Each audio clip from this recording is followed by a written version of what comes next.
When you talk about religion, we are talking about a different thing from spirituality. Africans are spiritual, and that spirituality is not unique to African peoples. Other peoples are spiritual too. And Africans, whether you are talking about the Yoruba in Nigeria, or the Igbo, or the Ashanti, or the Baganda, or the Bunyoro, or the Zulu, or the Ovambo, or the Ovimbundu, or the Luo, or the Agekoyo, they are spiritual because they believe and recognize that they are temporal beings and that there is a superior being. That is spirituality, knowing that as a mortal being, you have limitations and that there is an immanent creator. That is to be contradistinguished from religion.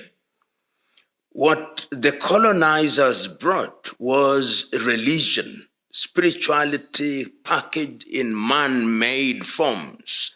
And that is why, therefore, you have things like Roman Catholic. You have organizations such as the Anglican Church, the Presbyterian Church, the Episcopalian Church, the Methodist Church. That is religion. Religion is organization of spirituality into a formal thing, which is then controlled by man, claiming to represent God. Africans are therefore spiritual. And I do not want the word spirituality to be used as if it were a synonym of religion. Part of the reason why we talk about religion, I know there is a Kenyan called Mbiti who has written a lot about African spirituality, and he says that Africans are notoriously religious.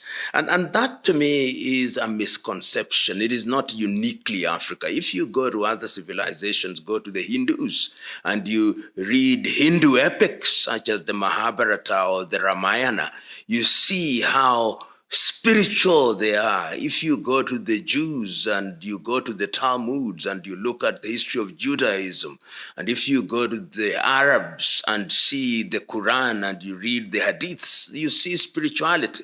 And when you come to African communities, you see spirituality. Who called it black magic? It is African religion and spirituality that other civilizations, particularly the whites and the Arabs, characterize as black magic. There is nothing black about it, and there is nothing magic about it. It is their way of communication with God.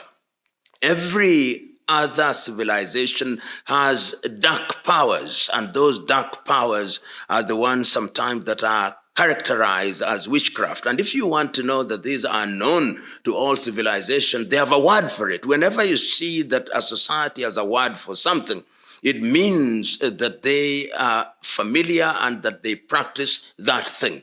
So I don't want us to use the word black magic. If it is magic and witchcraft, let it just be witchcraft. And that is only so if you are speaking in English.